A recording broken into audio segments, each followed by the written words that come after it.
What is going on, everybody? Welcome back. This is Guys at Magic, and I'm going to be your host, Dave, today. I'm taking you through a deck tech of one of the new cards from Phyrexia All Will Be One. This is one of the new Rakdos commanders out of the set. This is Kethek, Crucible, Goliath. It is 2, a black and a red for a legendary creature Phyrexian beast. It's a 4/4, and it says, at the beginning of your end step, you may sacrifice another creature. If you do, reveal cards from the top of your library until you reveal a non-legendary creature card with lesser mana value. Put it onto the battlefield, then put the rest on the bottom of your library in a random order. So the overall game plan here of this deck is not to actually play with your own things, but instead to play with your opponent's things by using threaten effects to gain control of creatures that your opponents happen to be playing, using them to beat either, I guess, that own opponent up or swing in for somebody else, and then sacrificing them away to Kethek at the end of the turn. That way, you get a creature out of it, you get to deal some damage, and you get a little bit of a removal built in with that kind of like pseudo sack package there as well. So, lots of fun. We're going to go ahead and dive in, talk about some of the cards we want to include. So, to start things off, as part of our creature package, we do have a couple of creatures that really either care about having us steal our opponent's things, sacrificing some creatures, or just making sure that we always have some kind of cannon fodder in play. The first one that we're going to talk about here is Zealous Conscripts. This is 4 and a red for a creature human warrior. It is a 3/3 with haste, and it says whenever it enters the battlefield, gain control of target permanent until end of turn. Untap that permanent, it gains haste until end of turn. Zealous Conscripts is a really powerful card that allows us to gain control of a creature that our opponent controls, or I guess any permanent, but we can't sacrifice just any permanent, so most of the time this thing is going to be naming a creature, possibly one of our opponent's commanders. Captivating Crew is 3 and a red for a creature human pirate. It's a 4/3, and it says you can pay 3 and a red to gain control of target creature and opponent controls until end of turn. Untap that creature, it gains haste until end of turn, and activate this ability only anytime that you could cast a sorcery. So similar to the last card, but this one having an activated ability that allows us to do this means we can repeat that. Puppeteer Click is 3 and 2 black for a total of 5 mana. It's a 3/2 creature fairy wizard. It's got flying. It says whenever it enters the battlefield, put target creature card from an opponent's graveyard onto the battlefield under your control. It gains haste, and at the beginning of your next end step, exile it. Puppeteer Click also has Persist. For those of you who are not familiar with that mechanic, Persist says that whenever it dies, if it had no -1/-1 counters on it, return to the battlefield under its owner's control with a -1/-1 counter on it. So Puppeteer Click is essentially a creature that you're going to be able to use and abuse at ETB most games, hopefully twice. We do have some shenanigans in this deck that might be able to actually even extend that, but wonderful card there. And don't worry about the whole like exiling that creature at the beginning of the next end step. You're going to sacrifice it away with Kethek, so you're going to still be able to get some value there. Kiki Mirror Breaker is also included in this list. He is 2 and 3 red for a total of 5 mana. It's a legendary creature Goblin Shaman. It's a 2/2 with haste. And he says, tap him, put a creature token into play that's a copy of target non-legendary creature you control. That creature token has haste. Sacrifice it at end of turn.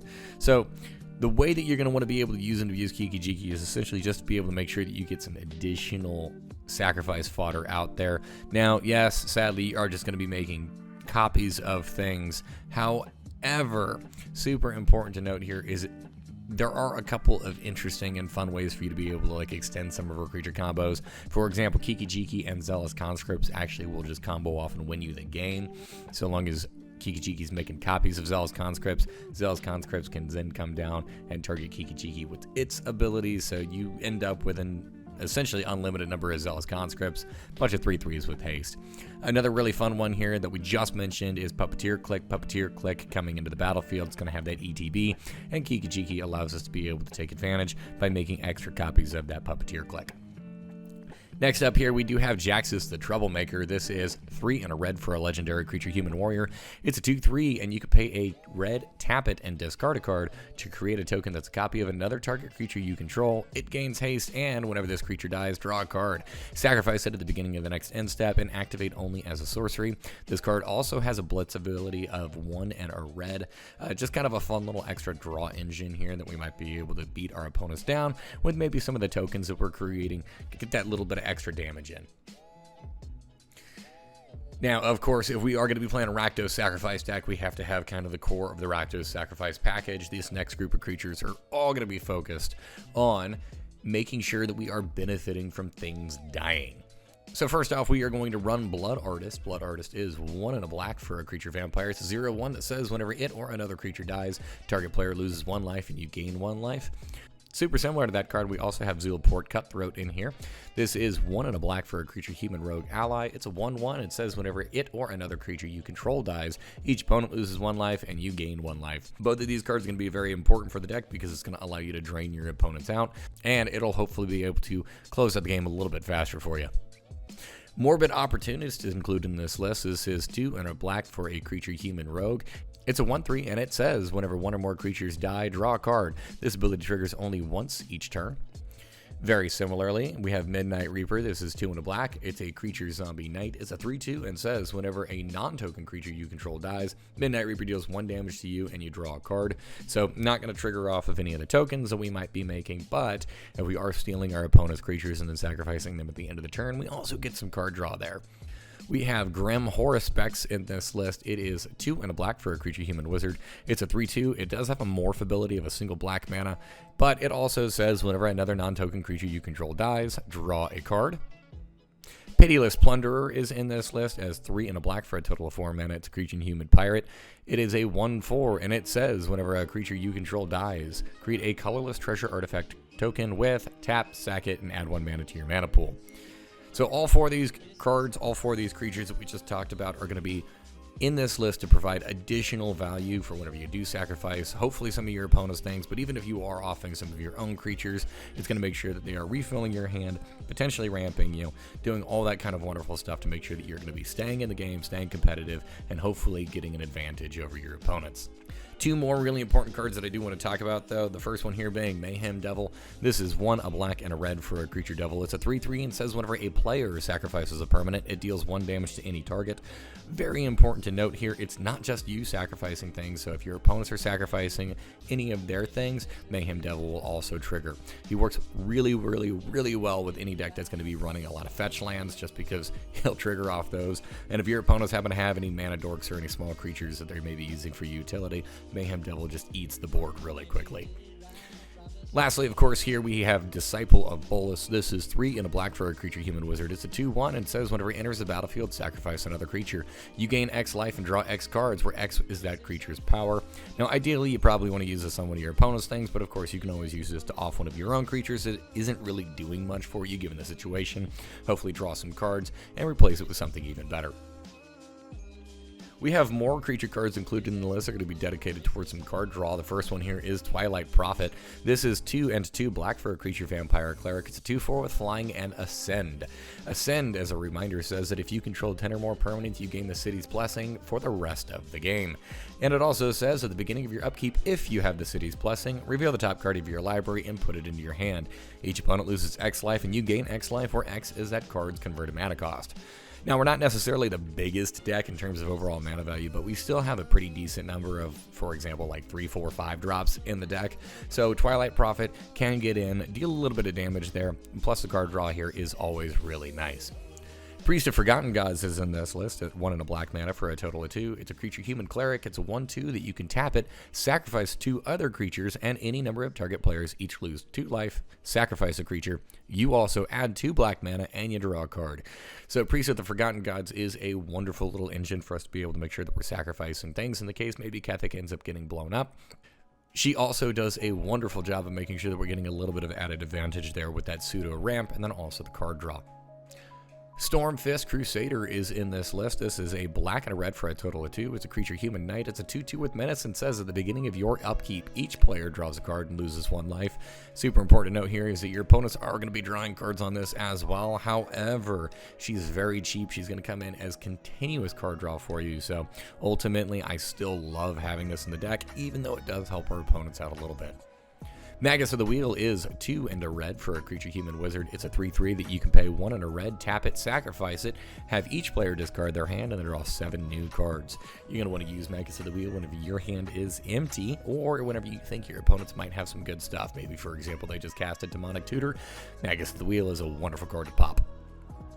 Lastly here, in our dedicated draw slot, we have Blood Gift Demon. This is 3 and 2 black. It is a creature demon. It has flying. It's a 5/5, and it says at the beginning of your upkeep, target player draws a card and loses 1 life. You are always going to be that target player because 1 life is, for the most part, pretty forgettable, and card draw is not. So you're always going to want to be pinging yourself there. We have a couple creatures included in this deck that are dedicated towards making sure that our opponents don't have creatures. The first one here is Noxious Gearhulk. This is 4 and 2 black for an artifact creature construct. It's a 5/4 with menace. It says whenever it enters the battlefield, you may destroy another target creature. If a creature is destroyed this way, you gain life equal to its toughness. We also have its much smaller younger brother here, Ravenous Chupacabra, which is 2 and 2 black. It's a creature beast horror. It's a 2/2, but it says whenever it enters the battlefield, destroy target creature an opponent controls. Both of these creatures are included in this list because they are not only wonderful cards for us to be able to flip into from our deck, but they do also help to limit any of our opponent's creatures in the case that they are starting to get a little bit wider. It does allow us to keep them limited to maybe only having a couple of creatures in play. That way, whenever we steal things from them, it's even more impactful. We also have Plague Crafter and Fleshbag Marauder in this list. They're almost identical cards. Plague Crafter is 2 and a black for a Human Shaman. It's a 3/2. It says whenever it enters the battlefield, each player sacrifices a creature or a planeswalker. Each player who can't discards a card. Fleshbag Marauder is 2 and a black for a 3/1. It says whenever it enters the battlefield, each player sacrifices a creature. So Fleshbag Marauder is not quite as good. It doesn't have the same amount of reach, but essentially what these are going to do is they're going to function as just additional pieces of removal. Now, you are going to have to sacrifice something as well. That's totally fine because you can always either A, sacrifice your opponent's creature, and then potentially, I don't know, sacrifice this thing off to Kethek at the end of the turn, or you can always just sacrifice themselves. That way, you're not really losing out on any card advantage. A couple of creatures in this deck are dedicated in here just strictly for ramp. The first one here is Iron Mirror. This is 2 generic mana for an artifact creature mirror. It's a 1/1 that you can tap to add a red mana to your mana pool. Secondly, we also have Leaden Mirror. This is 2 generic mana for an artifact creature mirror. It's a 1/1 that you can tap to add a black to your mana pool.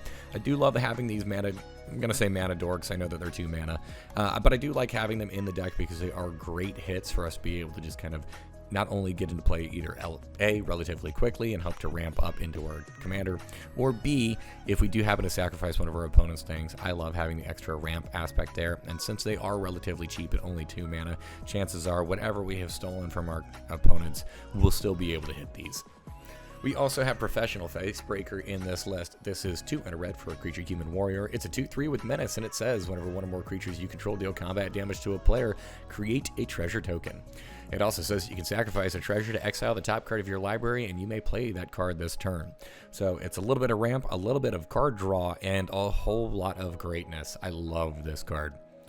Goldspan Dragon is included in this list as well. It's just kind of a heavy hitter that we're going to be able to potentially cheat in from our deck if we do end up sacrificing away maybe one of our opponent's commanders or other high-value cards. Goldspan Dragon is 3 and 2 red for a creature dragon. It's a 4/4 with flying and haste. It says whenever it attacks or becomes the target of a spell, you create a treasure token, and says that treasure tokens you control can tap and sack to add 2 mana of any one color.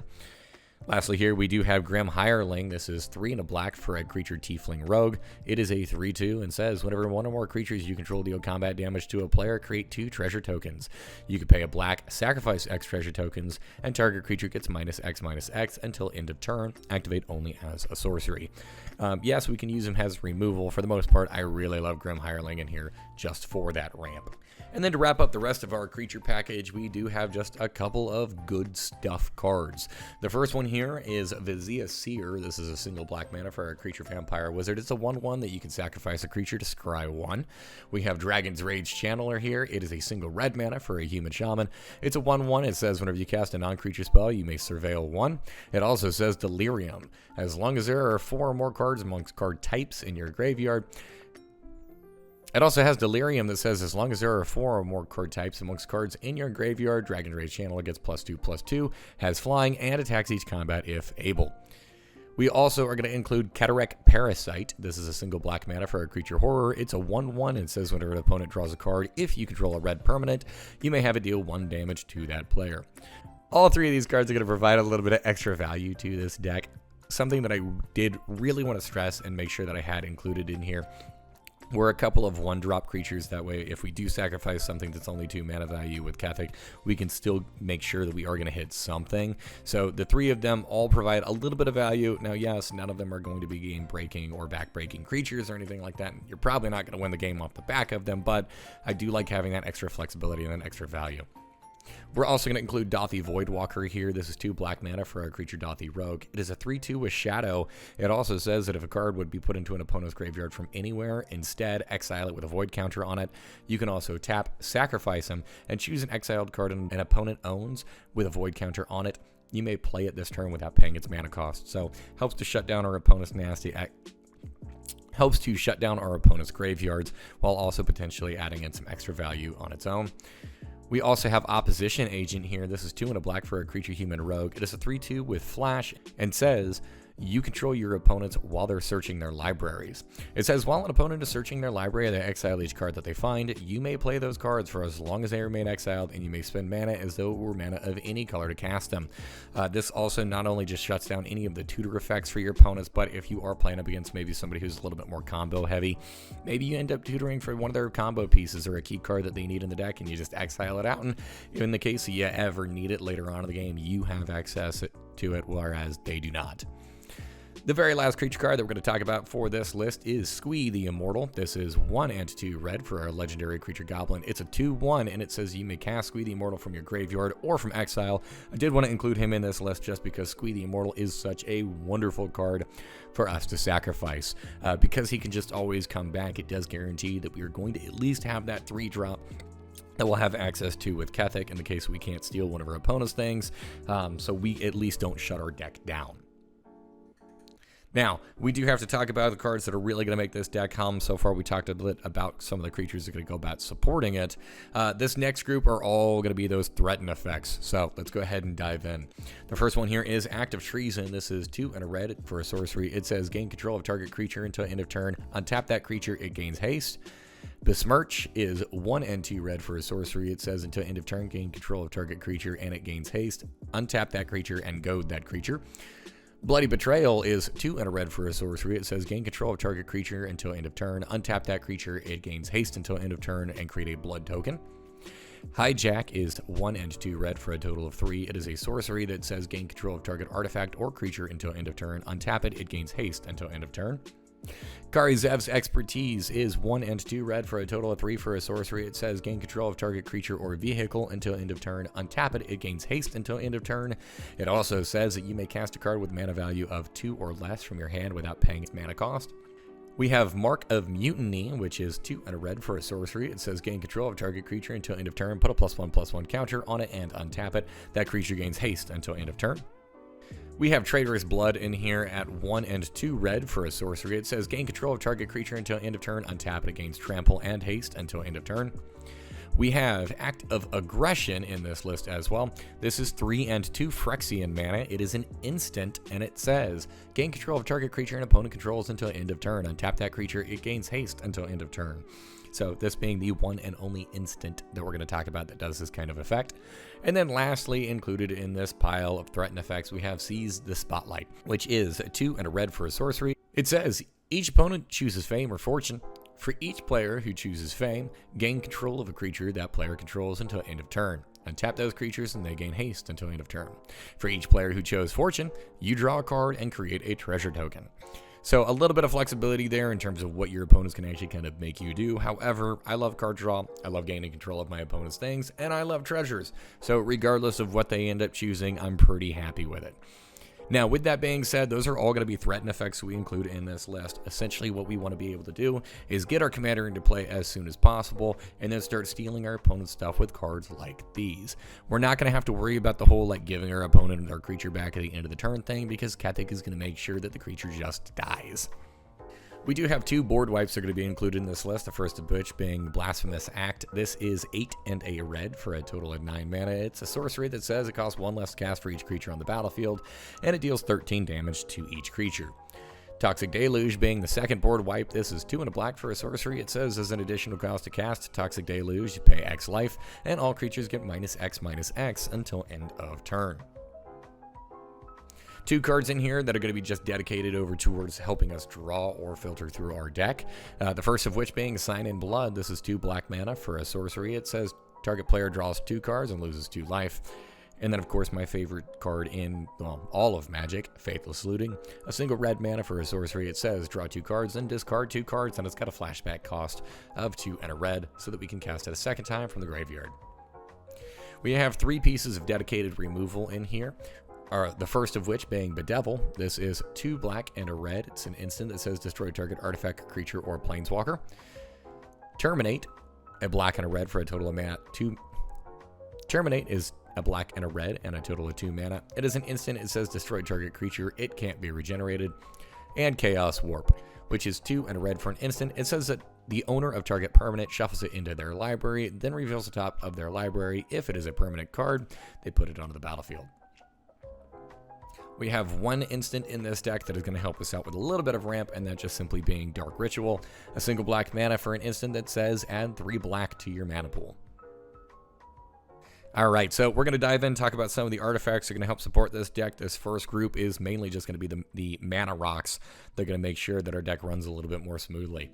We are going to be including Soul Ring, Arcane Signet, Thought Vessel, Mind Stone, Talisman of Indulgence, Rakdos Signet, and Felwar Stone. I'm not going to read through all these cards on their own just because I feel like for the most part you probably already know what they do, but they are going to be very important pieces to this deck in terms of just making them run and operate. These are just kind of my favorites as far as 1 and 2 drops that we can get into the board pretty quickly to help set us up.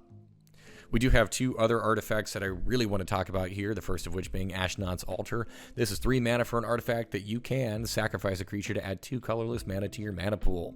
Now, this is really powerful and very important because in the case that Kethek ever dies, this allows us to still be able to make sure that our threatened effects aren't being wasted. We can still sacrifice some of those creatures that we're stealing, or we can always use this to help us ramp up for some of the bigger spells in the deck. Similarly, we also have Phyrexian Altar, which is included in this list. It is 3 mana for an artifact. It says sacrifice a creature, add 1 mana of any color. One of the fun cards that I wanted to throw in this deck, just kind of as an alternative little pain in the butt for opponents to deal with, is Sundial of the Infinite. This is 2 mana for an artifact. It has an ability where you can pay 1, tap it, and end the turn. It says activate this ability only during your turn, and the way that this would work is that the turn just stops. So if you did happen to steal one of your opponent's creatures and you were supposed to have given it back to them during your end step, you will not do that anymore. The turn will just simply end, and that trigger will just have whiffed. We have 3 enchantments in this list, the first of which being Dictate of Erebos. This is 3 and 2 black for an enchantment. It's got flash and says whenever a creature you control dies, each opponent sacrifices a creature. This is really powerful because we're going to be sacrificing our opponent's creatures thanks to our commander, so we can kind of 2-for-1 them. Fable of the Mirror Breaker is an enchantment saga included in the list. It is 2 and a red. It says, for its first mode, create a 2/2 red goblin shaman creature token with, whenever this creature attacks, create a treasure token. The second says, you may discard up to 2 cards if you do draw that many cards. And the third says, exile this saga, then return it to the battlefield transformed under your control. Whenever Fable of the Mirror Breaker transforms, it comes back to the battlefield as Reflection of Kiki Jiki.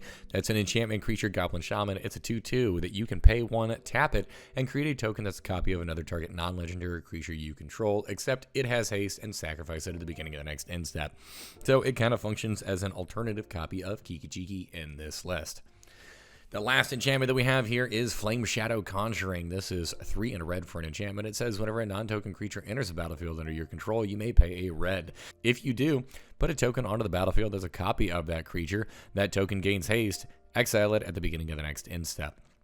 This allows us to be able to make sure that we can just swing in, cause a little bit more chaos, a little bit more damage, maybe even make a token copy that's going to be a copy of maybe one of our opponent's commanders.